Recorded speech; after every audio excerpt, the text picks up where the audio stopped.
consiste en la primera burbuja inmobiliaria que estalló en la isla, a finales de los 80, 90, no sé exactamente cuándo. 89. 89. Yo tengo que contar, yo recuerdo de los años 73, 72, el turismo era muy pobrecito. Estábamos iniciando, veíamos el hotel Farione y decíamos, este hombre está chiflado construyendo ahí. Y bueno, inicio en este mundo empresarial en el 73. Durante el 73 hubo una media crisis, luego ya nos metimos en el año 81, 82, que fue cuando inició el primer boom turístico para mí. Y en ese momento la gran diferencia que había del año 81, 82 al 89, 90, que cuando vino la crisis fuerte, ¿qué sucede? Lo que me sirvió de experiencia fue que en esos años, 82, 89, había dinero, fluía el dinero muy fácil. Hacías una promoción y la gente cuando hacía una promoción pedía el 20% y venía el dinero cantando en una bolsa. ¿Qué sucedió? Que esa experiencia que yo viví, después ya es otro tema, el tema turístico, que es una explosión y cómo la gente aprovechó la especulación, es otro capítulo. Pero un poco por qué aprendí yo, o me basé, para luego en el año 90, 94 vino una crisis terrible, no es comparable a la de ahora, porque en el 90, 94 el empresariado de Lanzarote éramos jóvenes, estábamos iniciando. Y otra cosa también, que el empresario de Lanzarote, el 90%, es hecho a sí mismo. No estábamos preparados con una base empresarial, economista y tal. ¿Qué sucede? En el año 90, 94 lo pasamos mal de verdad, pero veíamos que había una salida. La salida del túnel se veía porque había mucho por hacer. ¿Cómo se hizo? Es otro mundo. ¿Qué sucedió? Yo muchas veces eché arrimé la culpa a los ayuntamientos. ¿Ayuntamientos qué sucedía? Que por un lado estaba la vorágine empresarial y por otro estaba que al ayuntamiento le interesaba cobrar licencias. Cuantas más obras se hacían, más capital tenía. Yo recuerdo una anécdota que hubo un año, no me acuerdo cuándo fue, en el 87, 88, que el presupuesto del ayuntamiento de Yaiza se equiparaba, se podía repartir unos 12 millones por habitante y que cada uno hiciese lo que quería, decíamos de broma. ¿Qué sucede? Entramos 90-94, yo en ese momento, 81-89, tenía una plantilla de 150, 170 personas.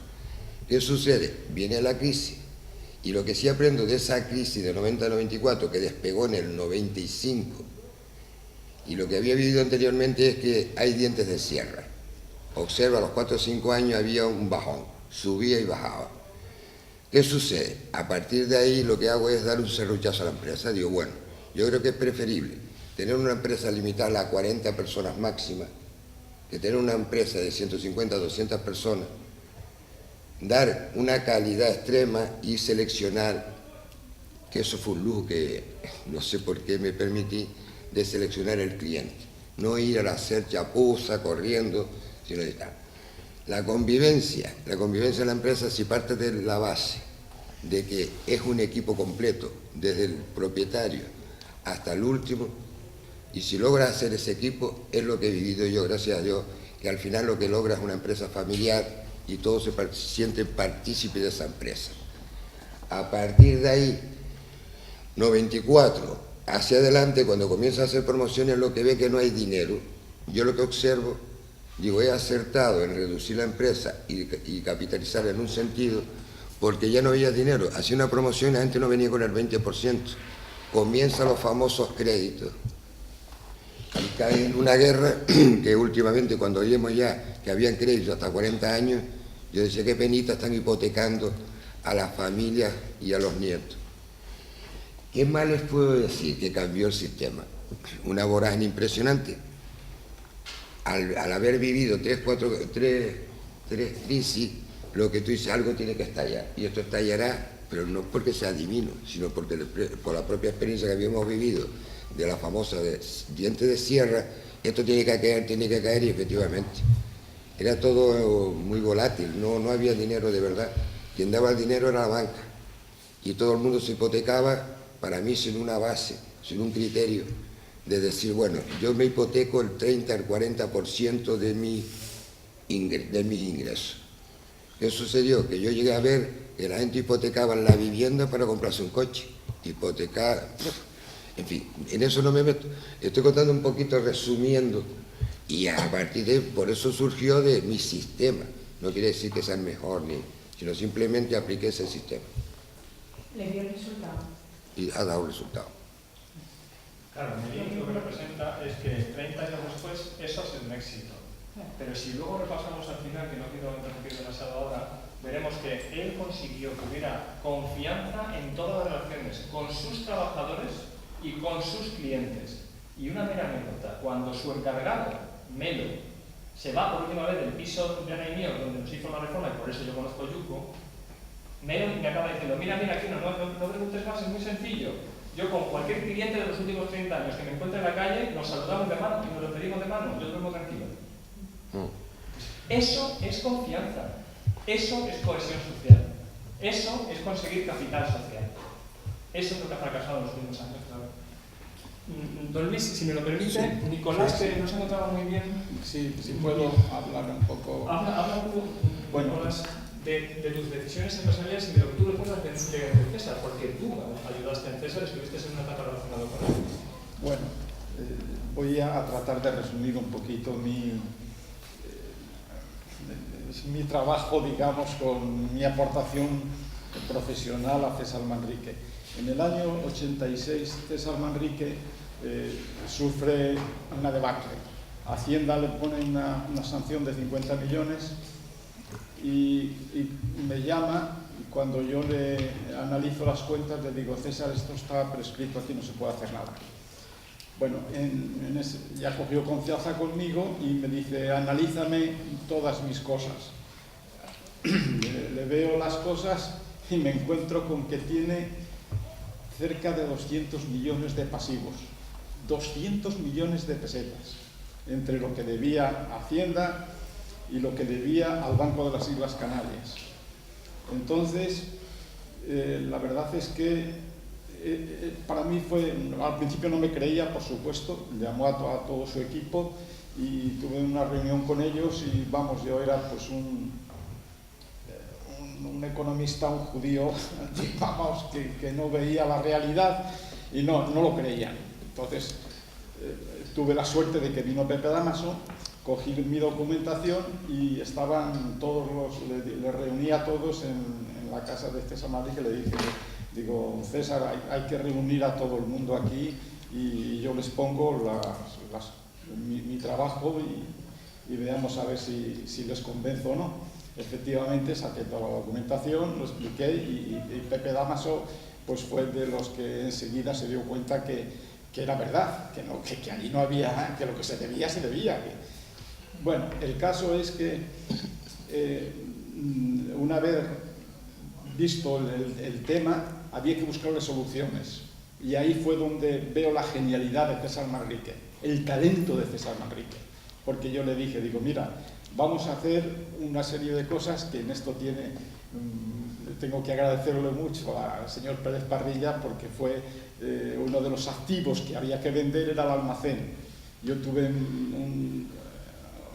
la conciencia me remordía últimamente, me ha remordido mucho por haber perdido ese activo, digamos, vendérselo al Cabildo y quitárselo a la Fundación César Manrique, que podía ser un elemento, digamos, para la Fundación Manrique, ¿no? Y últimamente la Fundación me ha dicho, no te preocupes, Nicolás, creo que hiciste lo que tenías que hacer y no te tienes por qué arrepentir de eso. Le dolió. ¿Perdón? Le dolió hacerlo. ¿Le dolió hacerlo? No, a él no. César Manrique fue una... Está preguntando si te dolió. Sí, a mí últimamente, cuando uno analiza, pues una persona como yo con 40 años, César Manrique tenía 68, y te das cuenta, tenía cierta madurez, porque yo había tenido ya, pues había estado en congresos internacionales, había tenido pleitos en Alemania, pleitos en Noruega, pleitos en muchos sitios, o sea, ya era un economista, digamos, con un bagaje, con un cierto bagaje. Entonces, yo sí me creía seguro de mí mismo, pero últimamente, a través de la enfermedad que he tenido y todo lo demás, pues uno empieza a cuestionarse, a ver si acerté o no acerté.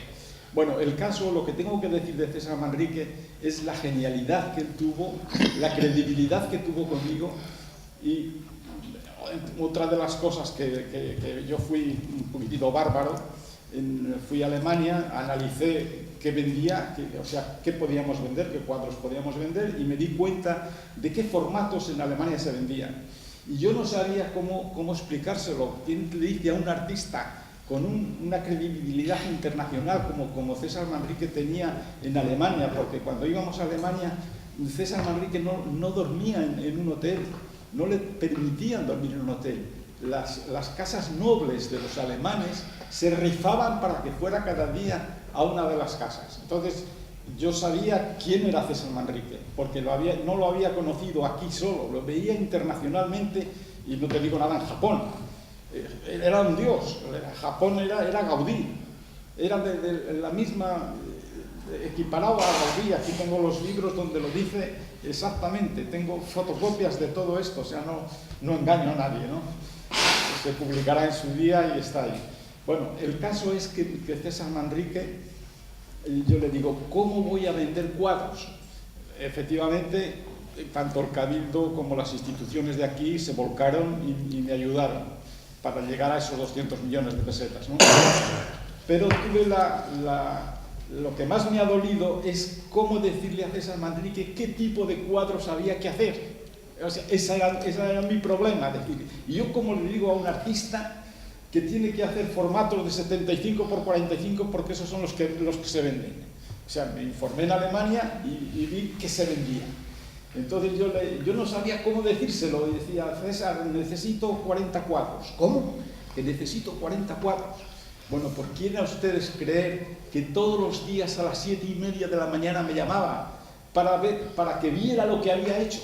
Cada día tenía hechos por lo menos 3 o 4 cuadros y otros 3 o 4 en el suelo.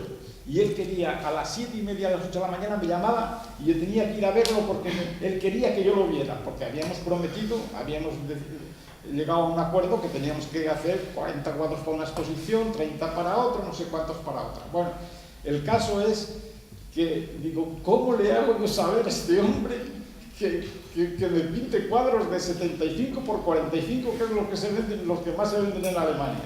Eso fue una de las mayores vergüenzas que he tenido, decir, ¿cómo le dices tú a un artista, a un genio, qué es lo que tiene que pintar? Por supuesto que él me decía, Nicolás, pero una exposición tiene que tener una serie de cuadros de formato grande para darle a la atmósfera. Y vamos, el judío alemán que teníamos allí, pues siempre me lo decía, dice, Nicolás, aunque no se vendan, hay que poner cuadros de un formato inmenso, ¿no?, para dar atmósfera. Bueno, pues mi problema, y termino con esto, con este anecdotario, mi problema era ese, cómo hacerle ver que necesitaba cuadros de 75 por 45, cómo hacérselo ver a un artista. ¿Al final se lo dijo?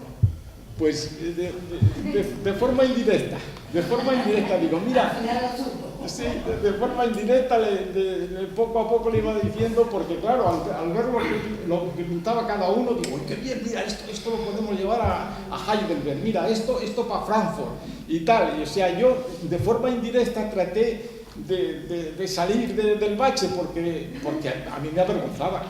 Lógicamente Alguno grande para que se diera gusto. Sí, los grandes sí, le decía, no te preocupes por los grandes, no te preocupes, porque es que había que transportarlos, había que pedir permiso. O sea, antes no era como ahora que había libertad de tránsito, había que llevar los cuadros a Madrid, había que eso y transportarlos y... Bueno, dejemos esto aparte. Y otra de las anécdotas, digamos, que he vivido con Manrique, las más significativas para mí, fue la experiencia que tuvimos en Japón. En Japón, César Manrique, en principio nos contrataron, fíjense ustedes, para hacer obras, el estilo de la vaguada de... ¿La conocen? Como centro comercial. O sea, esto era Seibu, que es la empresa comercial de Japón, la mayor empresa de Japón, y quería hacer centros como la vaguada. ¿Por qué? Porque, además lo vimos allí, los periodistas de Japón tiraban a matar.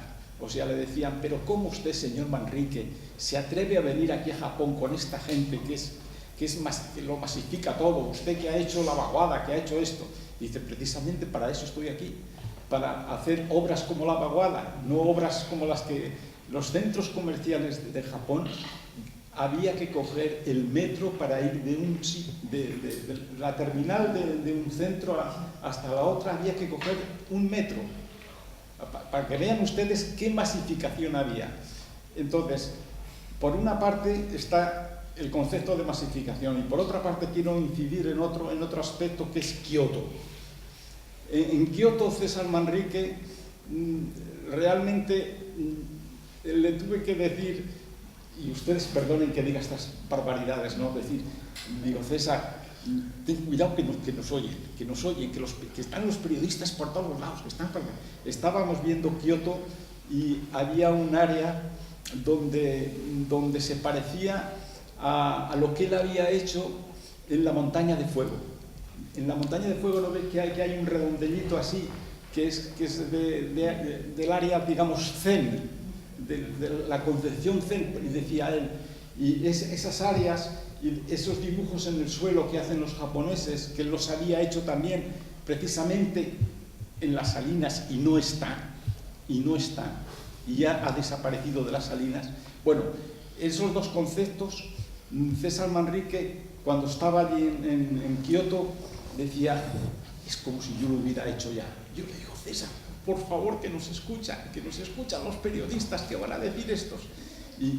O sea, para que vean que no había copiado toda la concepción artística de César Manrique, ahí me di cuenta que no había copiado nada, porque él, que había estado en Japón, nunca había estado en Kioto, nunca había visto lo que habíamos visto nosotros, porque esta empresa Seibu teníamos, y os lo voy a decir con toda honestidad, teníamos un presupuesto de $1.300.000. Teníamos solamente presupuesto para estar allí en Japón, $1.300.000. Ustedes verán la calidad nos asistía, la persona que nos traducía era hija de un general, no podía cobrar, o sea, era de ámbito reservado del gobierno japonés, o sea, así todo, de ese ámbito era todo. Bueno, y no les cuento más porque si no les diría cosas improcedentes y me encuentro un poco cansado y lamento que no pueda expresarme mejor, ¿eh? Ustedes me perdonen, pero debo irme porque estoy un poco cansado hoy.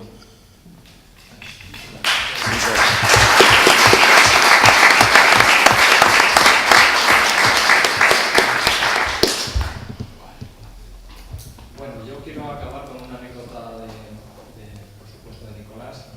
Él ha pasado por un proceso médico intenso y me decía hace relativamente poco que, habiendo pagado la seguridad social de todos sus empleados durante todos los años religiosamente, él ha sido fiel a sus empleados en ese sentido, él estaba encantado de pagar la seguridad social si después él era atendido como ha sido atendido. Si la sanidad pública la pagamos entre todos y es buena, tendremos todos momentos, si llegamos a la edad, o como suceda al final, para estar muy bien atendidos. Y eso también para mí es una prueba de cohesión social y de la. Pues sí, muchas gracias por decirlo, y también tengo que dar las gracias al médico de aquí de Lanzarote que me atendió. ¿Cómo se llama? No me acuerdo de su nombre ahora, ustedes perdonen, pero no me acuerdo, el famoso médico de Pérez Parrilla, no. Pero para eso yo he perdido, Bueno, no me acuerdo de eso, pero él me introdujo en Puerta de Hierro y la verdad es que creo que la seguridad social, me siento orgulloso de haber pagado durante 30 años o de 30 a 40 años 11 empleados, porque he recibido verdaderamente de la seguridad social atenciones extraordinarias. Y ustedes me perdonen, pero me siento muy cansado. Muchas gracias. La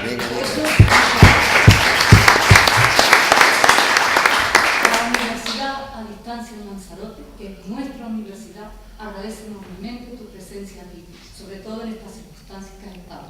Esperamos más visitas tuyas por aquí. Sabe que estuve 6 años de profesor de gabinete. Bueno, no lo sabía. Pues sí, estuve en Las Palmas, dando clases en Las Palmas, y después vine para acá, para Lanzarote. Pero estuve dando clases de economía. Pues ya sabes que Muchas la gracias. universidad Muchas te gracias. da las clases. Bueno, pues adiós a todos.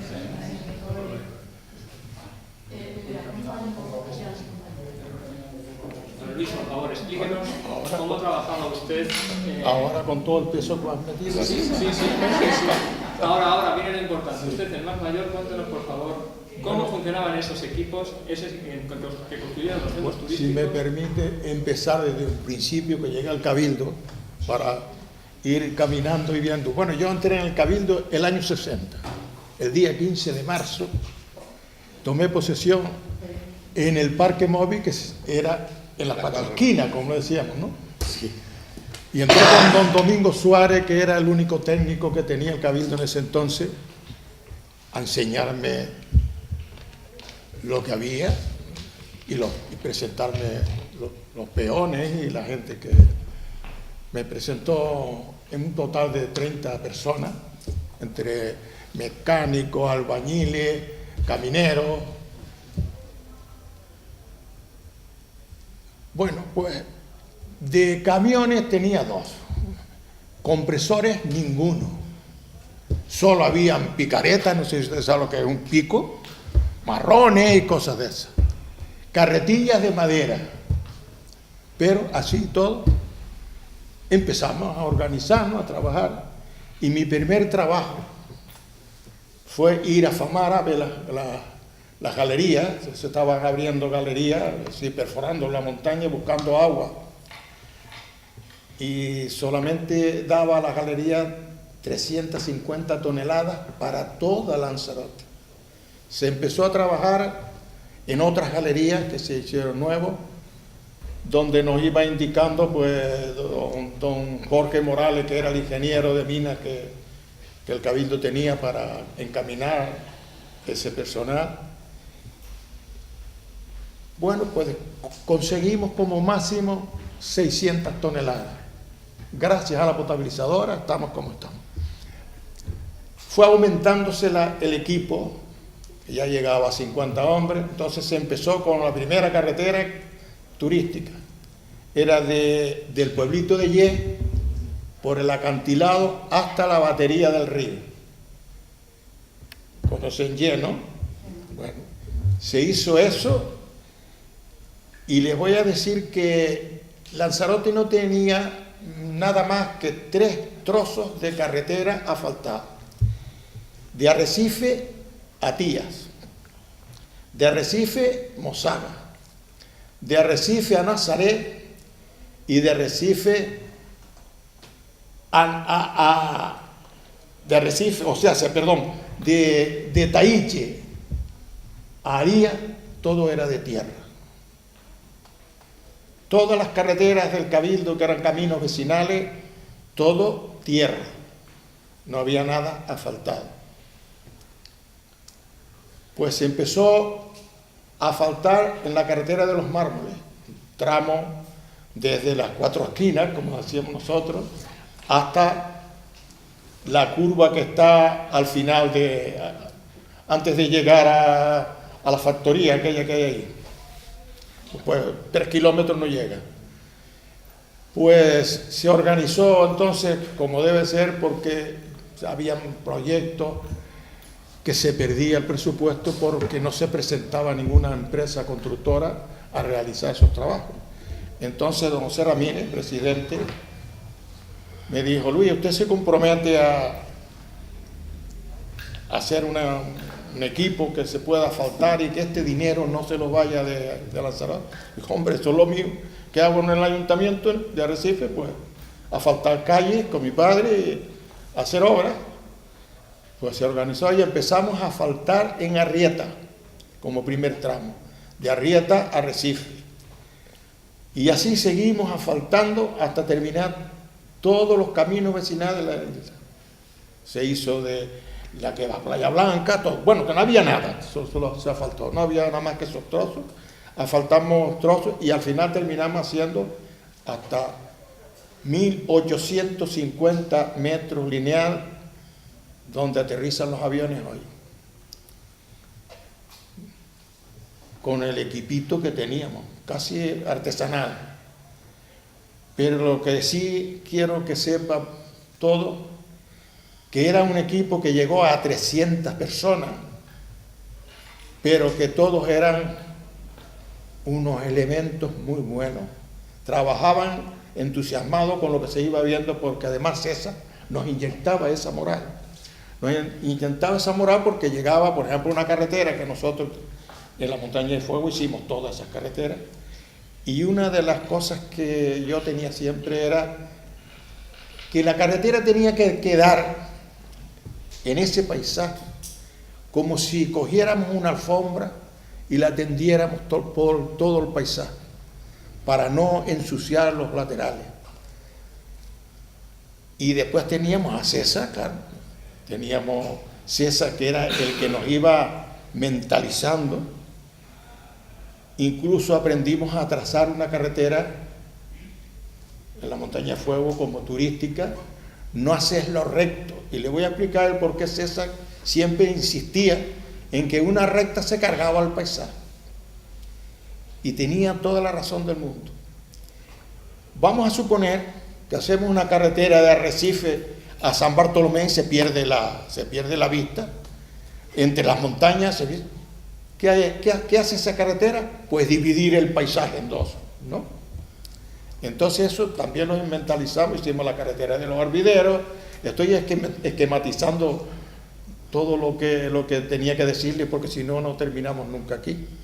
El Jameo, ya en carretera, y luego pasamos también al Jameo.